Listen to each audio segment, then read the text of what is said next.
At some point in your life, you've probably used a computer mouse. Whether you're 5 or 25, you've probably used one. And honestly, they're perfect. They're like the perfect instrument to move stuff around on screen. Now, for the very first computers, if you wanted to interact with them, you could only use a keyboard or some buttons or some switches, and that was basically all of your options. I mean, they did have something called like light pens, but they weren't very good and weren't very accurate, and people just didn't like them. But in the mid-1950s, a man by the name of Douglas Engelbart realized how bad, bulky, and overly complicated the traditional ways of interacting with a computer was. And he wanted to solve that problem, but he didn't have the money to do it, so he had to go and ask somebody, and he asked NASA. And NASA said yes, because they knew whatever he made would at least help make computers more efficient to work with, because I could not imagine using a keyboard to do all the complicated stuff they would try to do. Now, they started working on the mouse at the beginning of the 1960s, and eventually in 1964, Douglas Engelbart and his researcher team finally unveiled what they'd been working on the entire time: the bug. And for a prototype, it actually looks pretty good, but you probably noticed I call it the bug and not the mouse. The reason they called it that is because it looks like a mouse. And I don't know if you noticed, but unlike a modern gaming mouse, it doesn't use any kind of optical or laser sensor. It actually uses wheels to track where you are. So one wheel tracks you in the up and down position, the Y, and the other wheel tracks you in the X position, the left and right. Also, when it was unveiled at what's now called the mother of all demos, it absolutely destroyed all of its competitors, like the trackball, the light pen I mentioned earlier, and even this really weird knee-mounted pointing device. Now, if you haven't actually been outside in the last week, that's concerning. Go outside, please. Do you have sneakers? Do you have Nike Air sneakers? Because the design for Nike Air sneakers actually came from the designs they used to make the Apollo spacesuit helmets. What actually happened is after the Apollo program, a man named M. Frank Ruby needed work.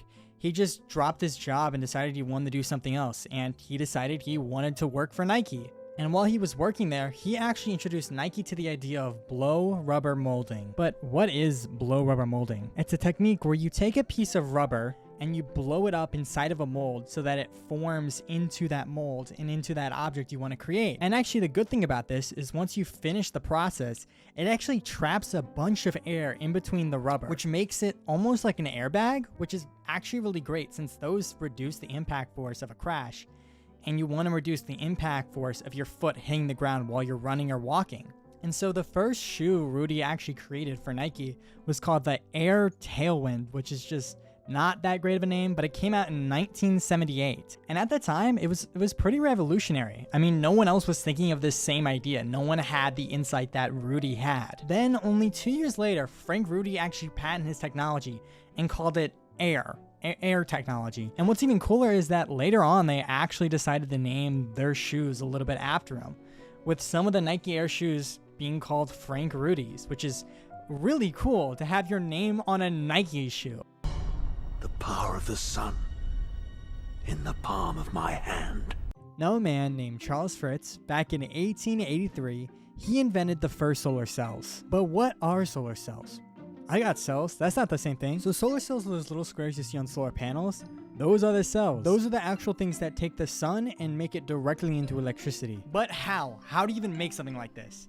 You get a rock, you put more rocks on top of it, which is just a metal called selenium with gold layers on top of it. Now, these solar cells are only 1% efficient, which is like nothing.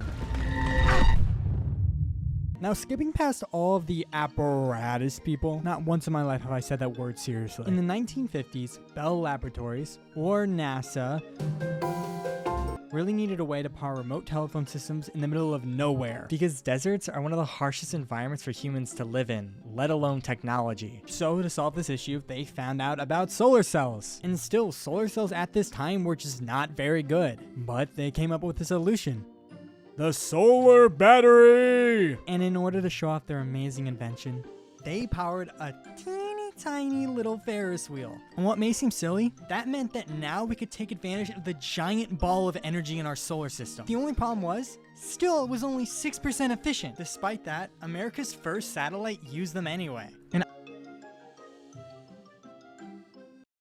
what is the first thing you think of when you hear the words jaws of life? Type it down in the comments because like I actually want to know. So starting off again in the 1960s, I've said that like 2 times already, a man named George Hurst was working as an automotive manufacturer, but he made parts for race cars, not regular cars.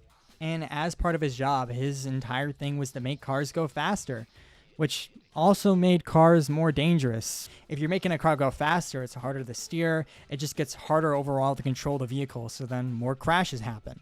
And during one of these crashes, Hearst actually witnessed just how slow and how monotonous and just how kind of hard it was to extract somebody from a vehicle after a crash.